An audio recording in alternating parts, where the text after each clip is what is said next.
Внимание! Под лежачий камень вода течет.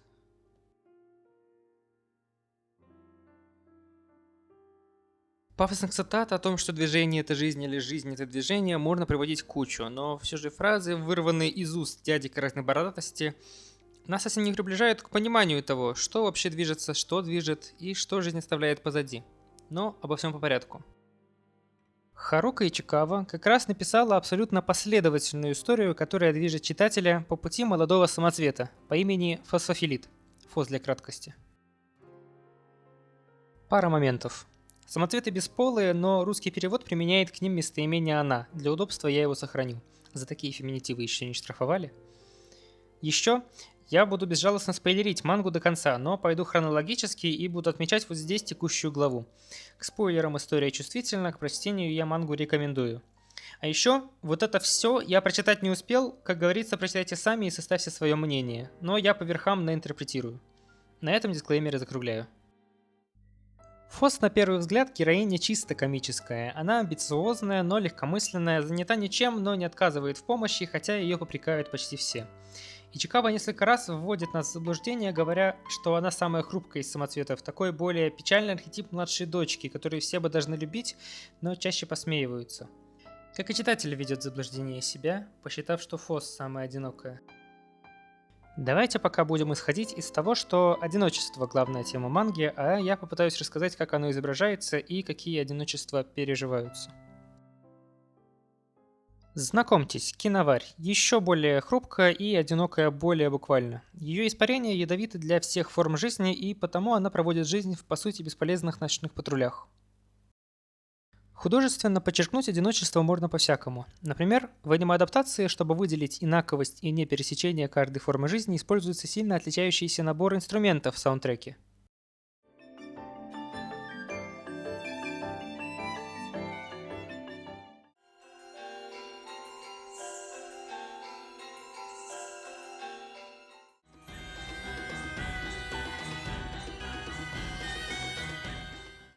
Но даже среди самоцветов одиночество киновари подчеркнуто отдельно. Для единственного самоцвета, который может плакать, использовали эмоциональный китайский эрху.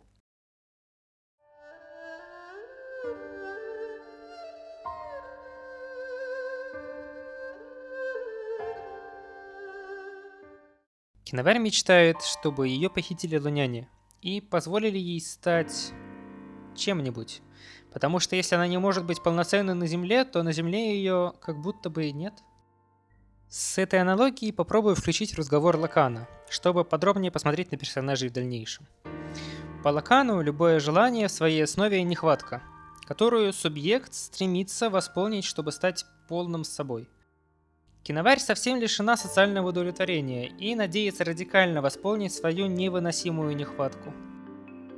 Сочувствующая Фос наивно обещает ей найти дело, которое якобы даст ей смысл. Без какого-либо плана, но все же искренне.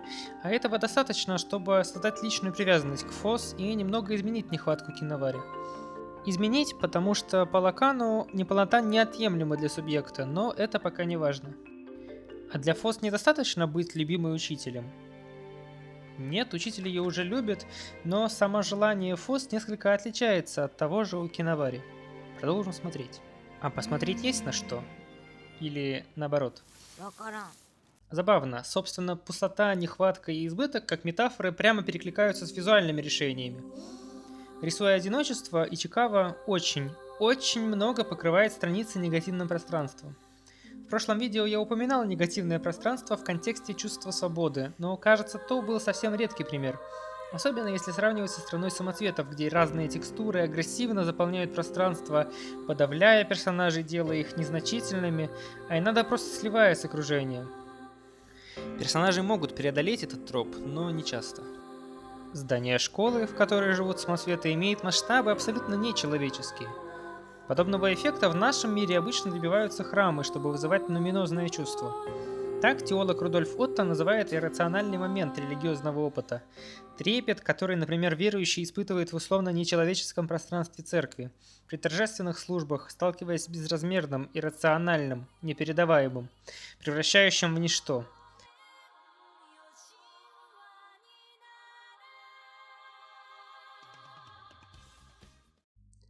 Тем не менее, Отто первыми элементами нуминозного выделяет ужас и ступор, как первые религиозные чувства. Поэтому, если не жуть, то что-то давящее школа производит. Оглядываясь на других самоцветов, думается, Фос бы какие-то уникальные силы, чтобы стать полезной.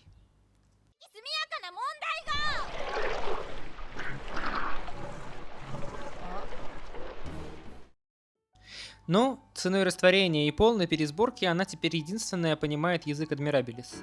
Это такие моллюски. И такие.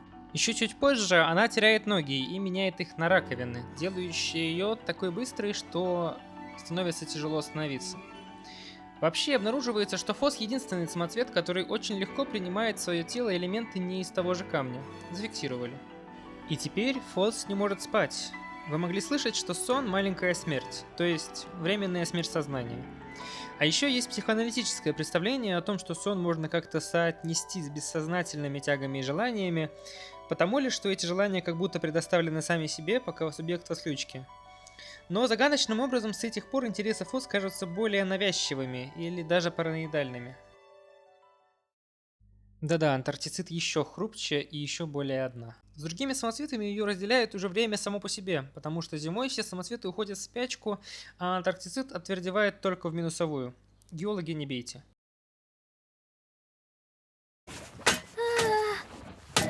でも無事で何。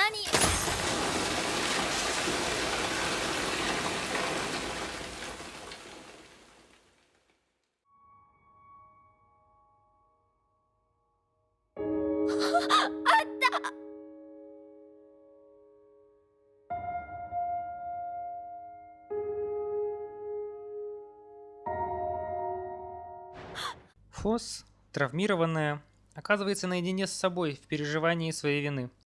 Ведь единственный, кому Антарк была близка, их учитель Адамант. Тот сенсей, который предложил Фос изучать мир, ставит ее в тупик, когда сам он не может или не хочет отвечать на вопросы Фос о прошлом, о себе и о загадочных людях. Но сама Фос все еще его любит больше, чем кто-либо, и из-под его отеческой руки только-только выходит. Фос отчуждается от родительской фигуры, и в этот раз в пару к ней становится как будто самый подходящий самоцвет. Мягкий, участливый, призрачный кварц. Пора бы уже привыкнуть. Под призраком живет самоцвет родственной кристаллизации в другом слое. Ранее запертый, зависимый, любимый как дитя и подавляемый как дитя. Призрак и звал ее «малышка». Что произойдет, когда буквально теневая личность обретет свободу? Каиренгорм, теперь без родственной души, тюрьмы и комфортной безымянности, вынуждена реагировать на мир, в первую очередь равнодушием и грубостью. Обстоятельствами она чем-то напоминает Фос, но ее ответ на обстоятельства более смиренный. Она с Кварцем тоже потеряла напарницу, Ляпис-Лазурь. Но ей не тяжело, ей надоело молиться. Фос и сама давно не одуванчик, но в их паре она может снова проявить непосредственность и старое чувство юмора. Так проще им обоим. Каиренгорм неопытна и в общении с внешним миром, и в рефлексии. Поэтому в паре с Фос она продолжает играть роль тени надзирателя, для которой собственный надзиратель невыносим. Оно и понятно, поскольку она всегда выполняла роль лишь той внутренней личности, отвечая на вопросы, которые люди обычно оценивают самих себя. Классическая пара таких многоопытных сухарей с тяжелой судьбой. А нет, Фос все же теряет голову. Безжалостный и чекаво. Чем же заменить голову Фос? Конечно, надеждой. С подачи Каиренгорм использует голову той самой Ляпис-Лазури. Совершенно ясно, что ничего не пойдет по плану. А каков вообще был план? Кайрен все же мучится смутным желанием снова увидеть живую частичку старого кумира. Но когда на тебя смотрит друг глазами кого-то другого, это нисколько не может утолить нехватку. Эта новая травма происходит не из ошибки в планировании, и даже не из того, что Фос, зараза такая неприхотливая, а в столкновении с реальным в том желании, которое в ней теперь совершенно отчетливая пустота. Замечу, что вроде бы в организме самоцветов память распределена по телу почти произвольно, и нет какого-то физиологического акцента на голове, не считая зрения. Мы полагаемся на глаза, чтобы работать с реальностью так, как будто мы и реальное знаем таким, какое оно есть. Взгляд другого подтверждает и то, что этот кто-то другой, в смысле субъект, и то, что мы сами субъектны, на самом деле подтверждается глазами другого. Кто-то скажет, что подтвердить себя вы можете и с помощью зеркала. А можете ли? В течение манги регулярно появляется тема зеркала. Зеркала подтверждают, что мы сегодня те же, что были вчера, только ФОС на какое-то постоянство рассчитывать не приходится. Лакан причем считает, что первое узнавание себя в зеркале – это трагедия для субъекта. В этот момент разделяются воображаемое и символическое. А что меняется при втором узнавании? Зеркало работает тупо. В нем видятся не все объекты, а только объекты. А опыт сознания – это ничто и нигде в мире объектов. Кстати, печально видеть, как несколько позднее сама Кейрнгорм наконец откажется от своей бесконечно тяжелой субъектности со словами: «Вам не понять, как хорошо, когда у тебя в глазах никого нет». А Фос с новой головой, что любопытно, буквально начинает видеть лучше и снова видит сны. Поскольку мы никогда не узнаем оригинальную Ляпис, я имею право подозревать, что в данном случае Фос – ненадежный рассказчик, и являющийся к ней во снах Ляпис, в том числе ее отчаянный способ утвердить свою размывающуюся идентичность. Интересно, как Фос вначале, не имеющий никакой устойчивой роли социально, то есть внешне, имеет как будто другую, более стойкую идентичность. Да, она не знала, кем именно хочет себя видеть, но ее определяющие черты, амбиции и сочувствия вряд ли особенно поменялись за первые 300 лет ее жизни. Теперь же у нее есть только желания, похожие на долги. Долги перед киноварью, перед похищенными товарищами и перед другими своцветами, которые, кажется, смирились с подозрительностью сенсея. Кто как нерешительная Фос должна их всех спасти.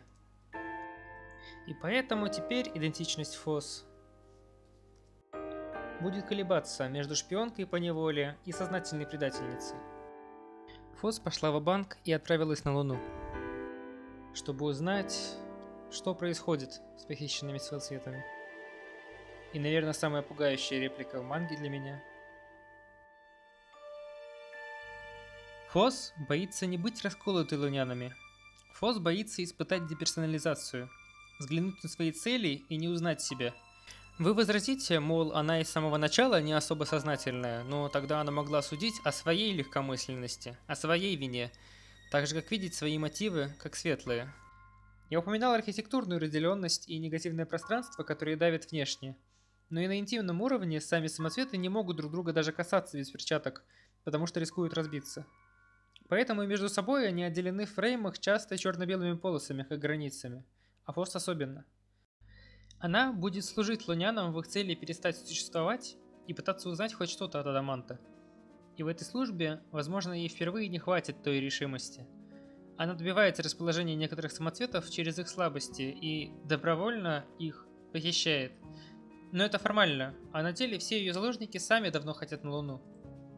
Предательство всегда по сути сводится к несовпадению ценностей. А трагедия предательств в том, что эти несовпадения формальны. Но предательство Фос само по себе сплачивает оставшихся на Земле. Это можно заметить даже по композиции, в которой ранее подавляющее и разделяющее строение теперь объединяет всех под своей аркой. Причем оставшиеся самоцветы, формально декларируя какое-то равное и честное будущее, делают это под давлением тяготящего каждую из них в отдельности прошлого. Каждый самоцвет подтверждает свою правоту кажущимся согласием с потерянными товарищами. Намерения Фос, как по Гегелю, сами формируют свое отрицание.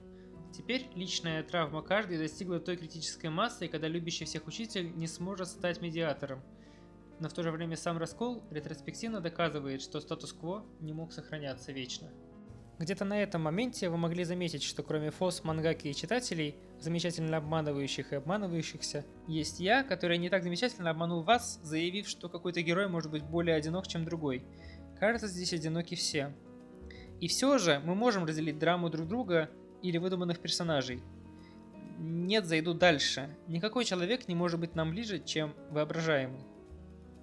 В стране самоцветов дизайн персонажей такой простой, что их рисовка практически не отличается в гэгах и основном нарративе. И это играет на пользу сеттингу, в котором все формы жизни умозрительны и вроде бы на самом деле олицетворяют объекты мифа. Про интерпретацию манги как пересказ греческой трагедии и буддийского мифа есть вот такое классное видео, рекомендую. Так вот, такая простота сперва снимает скепсис и пафос, а затем, после привязывания к героям, делает нарастающий пафос ценнее. Я подозреваю, что такая привязанность к герою играет какую-то роль в религиозной привязанности и в отношении к воображаемым нам самим. О сочувствии к условным людям хорошо говорит кинокритик Рожер Эберт, говоря о могиле светлячков. In the case of Grave of the Fireflies, and any anime film, as far as I'm concerned, what happens is the emotion is underneath the art. It doesn't matter that these don't look exactly like people that we see in the real world, because we quickly begin to read them as the people in the real world of this movie, as the characters in this movie. And we identify with them and with their predicament and with their personalities and with what they try to do. Кстати, почему-то почти в каждой манге Ичикава персонажи косплеят людей, будучи не людьми, и никого это не смущает внутри манги или смущает недолго. Мутанты, сверчки, антропоморфная молния, семья сексуализированных растений, моллюски-людоеды или практически неидентифицируемые инопланетяне. Это, очевидно, играет не как простой жест абстрагирования людей настоящих, как это делают классические сказки, в которых все герои говорящие животные. Универсализация перед лицом ужаса – это, думаю, шаг дальше, когда невообразимая разница в идентичности требует от читателя, не нашедшего готового шаблона, шевелить собственной этической моделью. А это мы одобряем. Можно ли сделать шаг еще дальше? Поставь лайк, и может быть когда-нибудь что-нибудь. Что ж, мы немного задержались.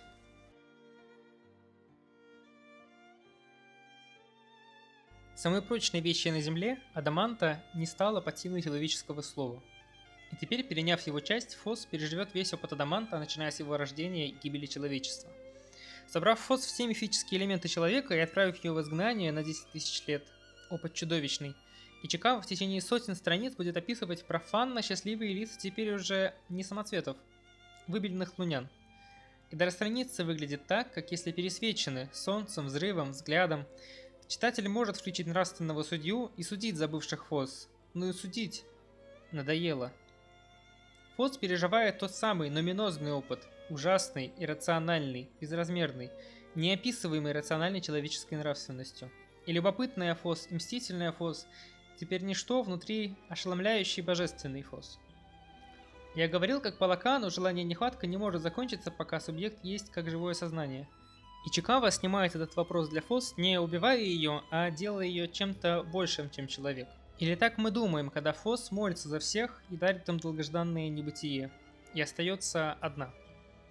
Думаем до того момента, когда должен наступить ее конец. Это конец человека. Мне не нравится, как Отто вершит диктатуру над понятиями и наделяет священным лишь избранных религиозных людей. Но я согласен с ним в том, что открытость духа к иррациональному – это что-то существенное для человека. Мне не нравится, как Лакан запирает нас в трагическом круге желаний, выход из которого только смотреть на то, как бездна смотрит на нас. Но, как считает, например, Славой Жижик, наша неполнота, двойное отрицание – это то, что наделяет нас свободой. Доказывает он вроде бы это через Гегеля, кстати. Последнему 0 претензий. Это конец человека. Вот что Фос оставила позади. Но это не конец жизни. Может, Фос не станет ее свидетелем, но станет ее частью. Тогда ее смогут принять такой, какая она есть. Маленькую и красивую.